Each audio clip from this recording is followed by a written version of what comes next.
Pada hari yang ketiga ini, kita akan membahas topik dengan judul Menantikan Kuasa.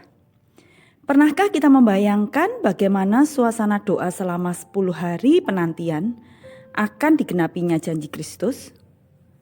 Kisah Para Rasul 1 ayat 14 menuliskan, mereka semua bertekun dengan sehati dalam doa bersama-sama dengan beberapa perempuan. Penggenapan janji Tuhan bahwa mereka akan mendapatkan kekuasaan dari tempat tinggi tentulah menjadi pokok doa utama mereka. Sewaktu mereka berdoa, perkataan juru selamat terngiang di telinga mereka. Kamu harus tinggal sampai kamu diperlengkapi dengan kekuasaan dari tempat tinggi. Kamu akan menerima kuasa kalau Roh Kudus turun ke atas kamu. Yohanes membaptis dengan air, tetapi tidak lama lagi kamu akan dibaptis Roh Kudus. Jadi, mereka berdoa dan berdoa lagi. Mereka menunggu terus karena tidak lama lagi. Tentunya mereka berharap pada hari Jumat, hari pertama setelah kenaikan Kristus, Roh Kudus akan dicurahkan. Namun, janji Tuhan belum juga digenapi. 9 hari berlalu dan kuasa itu belum juga turun. Salah siapakah itu?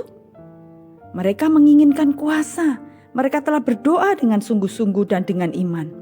Mereka telah memuji Tuhan dengan hati yang meluap-luap dengan sukacita. Sekalipun begitu, berkat itu tidak datang. Seandainya kita ada di sana, tidakkah kita akan cenderung menyalahkan seseorang? Mengapa kuasa ini tidak datang? Jangan-jangan karena ada seseorang yang menjadi penghalangnya. Alangkah mudahnya waktu itu untuk mengecam orang lain. Sewaktu mereka melihat sekeliling dan melihat Thomas, mungkin mereka berpikir, tidak mengherankan kuasa itu tidak datang karena Thomas ada di antara kita. Keraguan-raguannya itu jangan-jangan masih tersembunyi di hatinya. Lalu bagaimana dengan Simon Petrus? Apakah dia bebas dari kesalahan? Bukankah dia yang menyangkal Tuhan dengan bersumpah?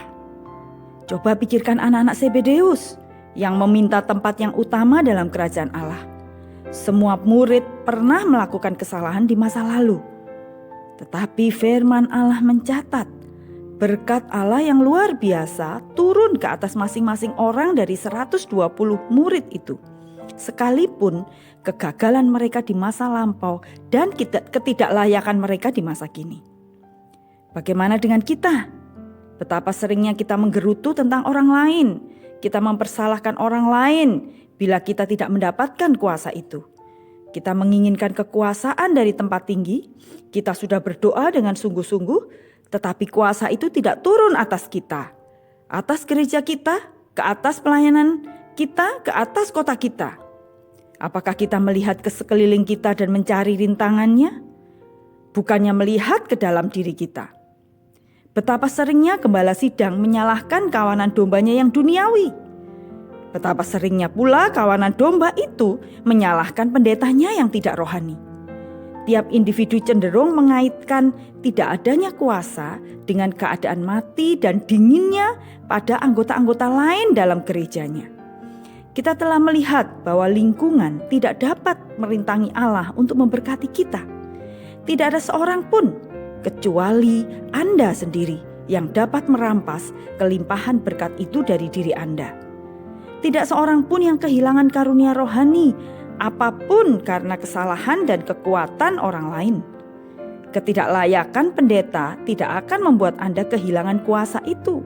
Ketidaklayakan domba-domba tidak dapat menahan gembala sidang untuk memperoleh karunia-karunia Allah. Fenton Hall, utusan gerejawi yang suci dan setia di Amazona, menulis dalam buku hariannya, barangkali hanya ada satu orang di atas kapal ini yang dapat merusak apa yang telah dilakukan Allah. Dan orang itu adalah saya. Hanya ada satu orang yang dapat menahan Anda menjadi orang Kristen yang penuh kuasa. Dan orang itulah diri Anda sendiri. Lingkungan tidak dapat menghalangi Anda dapat dipenuhi di dalam kota atau di puncak gunung. Sesama orang Kristen yang tanggung-tanggung dan dingin tidak dapat menghalangi Anda, dan hanya Anda sendiri yang dapat menghalangi. Santo Agustinus biasanya berdoa, "Ya Allah, selamatkanlah saya dari musuh terbesar saya, yaitu diri saya sendiri. Kiranya doa ini akan menjadi doa kita juga. Mari kita menelaah diri kita daripada mempersalahkan orang lain. Namun, berita gembiranya adalah hari Pentakosta adalah ungkapan kesabaran dan kasih Allah. Tak seorang pun yang tidak layak untuk menerima berkat rohani karena dosa-dosa di masa lampau.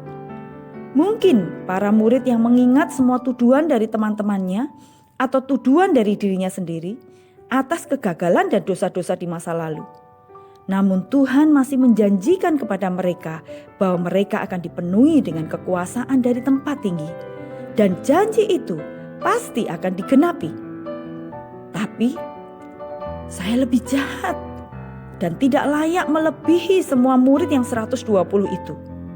Kasih karunia Allah tidak terbatas untuk itu. Ia tidak hanya sanggup tetapi bersedia untuk mengangkat manusia dari kedalaman kejahatan yang paling rendah kepada ketinggian kesucian yang paling tinggi. Ada kisah nyata tentang seorang laki-laki yang dianggap paling jahat di Amerika. Riwayat hidupnya begitu keji, mungkin dia dianggap penjahat terbesar di Amerika. Bertahun-tahun lamanya ia berbuat kejahatan sampai dia dibuang dari kota kelahirannya dan dilarang kembali. 2 kali ia dikeluarkan dari angkatan darat dan 1 kali dari angkatan laut. Sebagai seorang yang terlalu keji untuk menjadi seorang prajurit. Pada suatu kali teman baiknya mengejek dia bahwa dia pasti takut menghadiri sebuah kebaktian penginjilan. Nah, laki-laki ini bermaksud pergi ke kebaktian itu bukan karena dia memang ingin pergi, tetapi hanya untuk menantang ejekan itu. Namun Allah bertemu dia di kebaktian itu, menginsafkan dia akan dosa dan menarik dia ke salib Kristus untuk mendapatkan pengampunan dan kelepasan. Dengan segera dia menjadi orang yang paling saleh di Amerika. Bertahun-tahun lamanya ia, pendeta William Jacoby, nama penjahat itu, membantu pelayanan Dr. Torrey di Chicago. Dr. Torrey mengadakan perjalanan ke seluruh dunia dan bertemu dengan orang-orang Kristen terkemuka di segala benua. Dia bersaksi bahwa Jacoby adalah orang yang paling saleh dan paling dikasihi yang pernah dijumpainya. Seorang pendeta di sebuah gereja mengatakan kepada penulis buku ini, beberapa tahun yang lalu, pendeta Jacoby menjadi tamu saya di sini selama 3 minggu. Dan sementara ia tinggal di dalam pastori saya, suasana rumah kami terasa seperti surga di bumi. Allah dapat melakukan yang sama bagi Anda dan saya.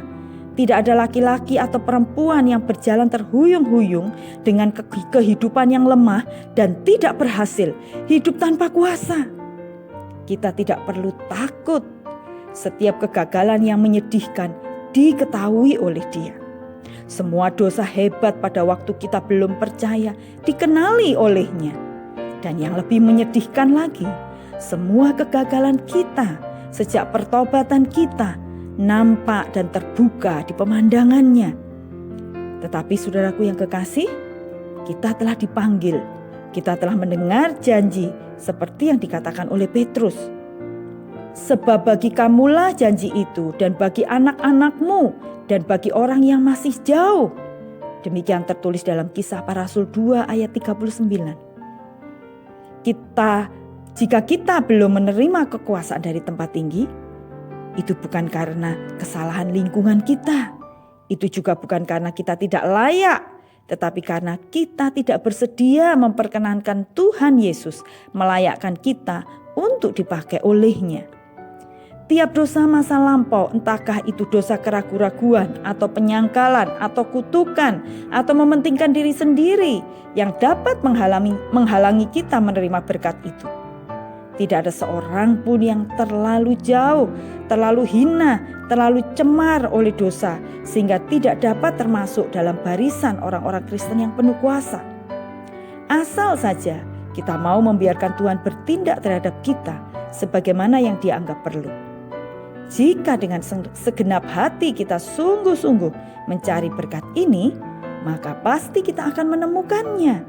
Dan berkat itu dapat kita peroleh hari ini dengan segera sekarang ini. Tuhan memberkati.